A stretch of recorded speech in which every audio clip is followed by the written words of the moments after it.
Gardaí are investigating, as you would have heard in the news headlines, an incident in which two women confronted an Israeli man at a bar in Dundee, during which one of the women spat at that man. Tamir Ohayon is with me. He is that man who was spat at. Can you just talk us through what happened in this bar?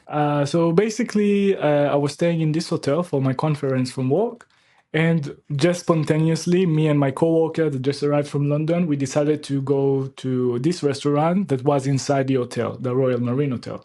And as soon as I got the check, one of the girls confronted me with camera to my face, saying my name, and a lot of disturbing intel about my stay in Dublin. I was shocked, like she knew the hotels I moved, she knew my name, and that was really, really scary. Like I felt like, okay, this is going down as assault.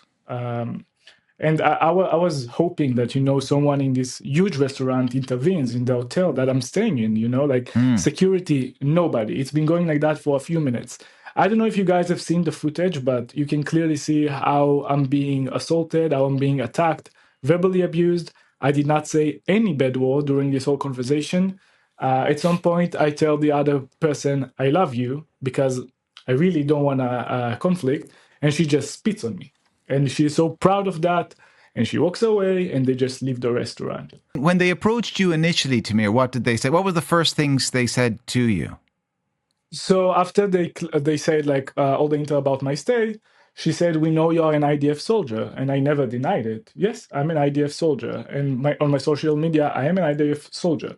This is something that is mandatory in my country. As an Israeli, I'm obliged to go to the army. And as an Israeli, I'm allowed to support my country. I do support my country. But also, all the photos she's speaking about Hebron and stuff like that, they are from 4 years ago. So she was trying to manipulate into thinking, I was actively part of the occupation in Gaza, which I'm not gonna even dive into politics and beliefs. And she thinks it's occupation. I was there guarding the Israeli people that live in this area. This was mandatory for me as Israeli soldier to protect our people.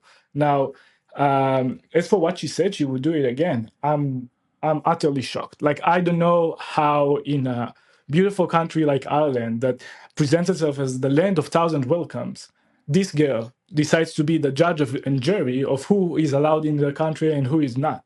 And the fact she admits she assaulted me and she does not regret it is really alarming to me. And not just because of me. I decided I won't step back in Ireland anytime soon unless matters change. But for the Jewish community that live there, for the Israelis I know that move there for work, why should they not feel welcome just because of their nationality?